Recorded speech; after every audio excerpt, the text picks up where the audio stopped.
Hi, Tom here with this week's Circle Art School video, a quick way to draw buildings using a cube looking down on the cube, so that the top of the cube is bigger than the base. Once you've drawn a cube, then you can add windows and details to the surface of the cube using the original angle of the lines of the cube. We can make additions to the cube using the original cube as a template for the lines that we use. For the pyramid roof, draw a guideline cross first, then a vertical to find the top center of the pyramid. To draw steps, draw a wedge shape first, and then draw steps on the side of the wedge and then continue the lines across. Once you are ready, you could shade in one side of all the shapes that you have drawn. If you'd like to follow along in real time, keep watching.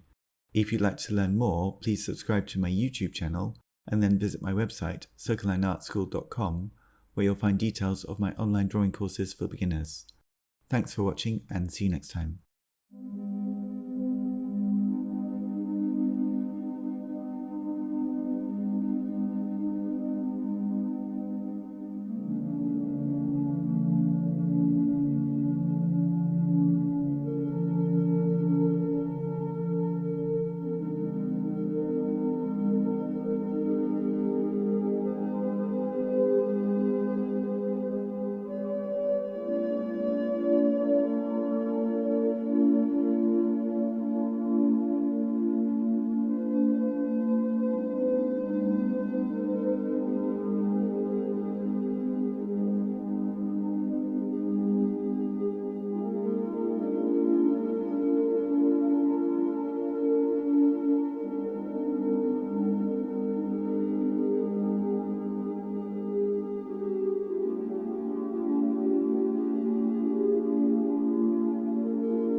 Thank you for watching this drawing tutorial. I hope you find it useful for your own drawings.